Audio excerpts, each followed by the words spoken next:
हर हर महादेव सभी को। भारत को अगर मंदिरों का देश कहें तो गलत नहीं होगा, क्योंकि यहाँ इतने मंदिर हैं कि आप गिनते गिनते थक जाएंगे। यहाँ ऐसे कई मंदिर हैं जो अपनी भव्यता और अनोखी मान्यताओं के लिए जाने जाते हैं। ऐसा ही एक अनोखा मंदिर आंध्र प्रदेश के अनंतपुर जिले में भी है। इस मंदिर की सबसे खास और रहस्यमय बात यह है कि इसका एक खंभा हवा में लटका हुआ है, लेकिन इसका रहस्य आज तक कोई नहीं जान पाया है।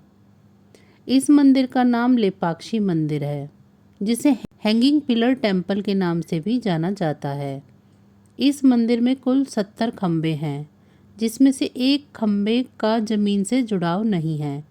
वो रहस्यमय तरीके से हवा में लटका हुआ है। यदि आप मेरी ही तरह भारतीय पौराणिक कथाओं के शौकीन हैं तो यह एक ऐसी जगह है जिसे आप अपनी यात्रा सूची से बाहर नहीं कर सकते।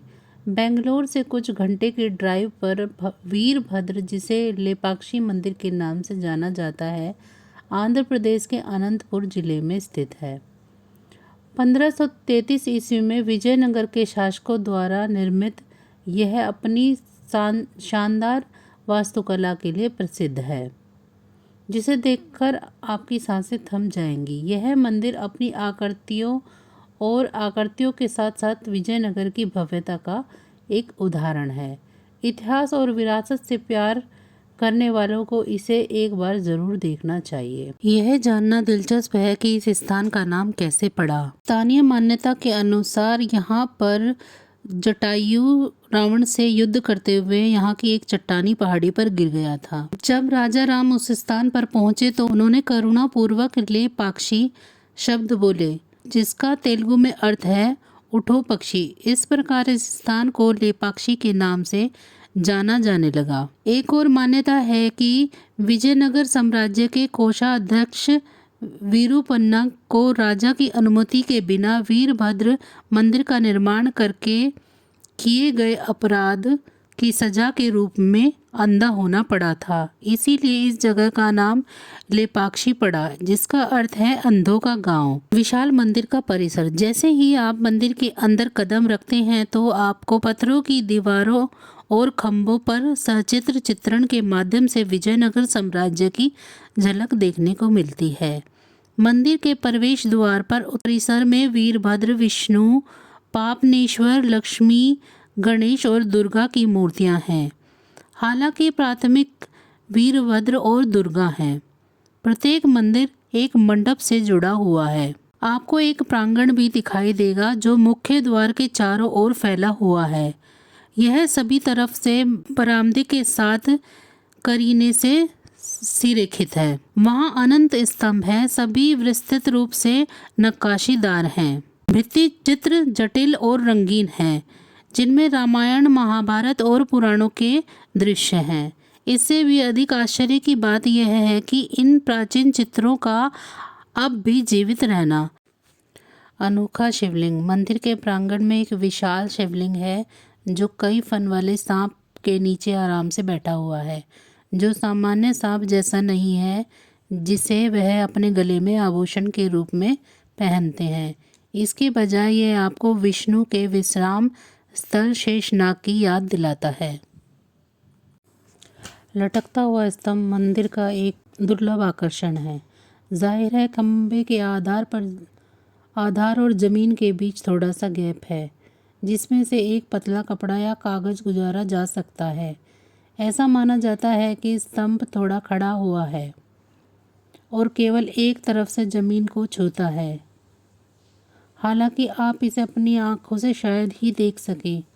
यह वास्तव में कल्पना से परे है कि चट्टानों को काटकर बनाया गया भारी स्तंभ सदियों तक छत से कैसे लटका रह सकता है। सीता के पदचिन्ह या हनुमान के। जैसे जैसे आप मंदिर परिसर की लंबाई और चौड़ाई पार करेंगे, आपको एक विशाल पदचिन्ह दिखाई देगा। कुछ का कहना है कि यह सीता के पदचिन्ह है तो कुछ का कहना है कि यह हनुमान के है। दिलचस्प बात यह है कि गड्ढा हमेशा पानी से भरा रहता है और कभी भी पूरी तरह से नहीं सूखता। स्थानीय निवासियों का मानना है कि सीता के सम्मान और उनके पदचिन्हों को साफ रखने के संकेत के रूप में पानी जादुई रूप से प्रकट होता है। जाहिर है आज तक कोई भी पानी का स्रोत का पता नहीं लगा सका है। अधूरा कल्याण मंडप।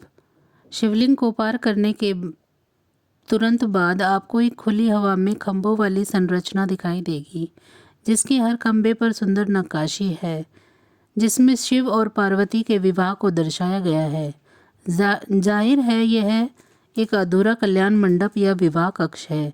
इसके बारे में ज़्यादा जानकारी नहीं है। लोग नीरस जीवन से छुट्टी की तलाश में हैं और बेंगलोर से एक दिन की यात्रा की योजना बना रहे हैं, उनके लिए लेपाक्षी मंदिर का दौरा एक आदर्श स्थान हो सकता है।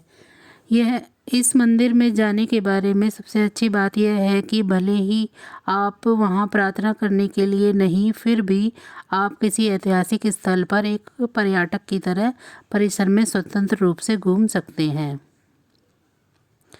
मंदिर परिसर की स्थापत्य सुंदरता की सराहना करने में आपको लगभग 3 घंटे लगेंगे। मंदिर परिसर से लगभग 500 मीटर की दूरी पर नंदी की एक विशाल मूर्ति है, जो स्पष्ट रूप से देश की सबसे बड़ी नंदी की मूर्ति है, जो एक ही चट्टान से बनाई गई है।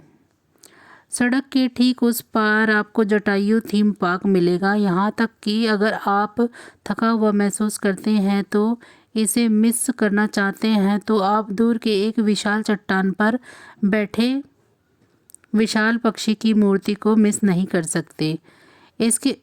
इसके अंत तक आप इतने भूखे हो जाएंगे कि आप पास के रेस्तरां की तलाश करेंगे। वापस जाते समय ईशा फाउंडेशन एक गैर लाभकारी आध्यात्मिक संगठन में आदियोगी शिव की मंत्र मुग्ध कर देने वाली 112 फीट की मूर्ति के साथ आप फोटोप के लिए भी जा सकते हैं, जो तमिलनाडु के कोयम्बटूर की प्रतिकृति है।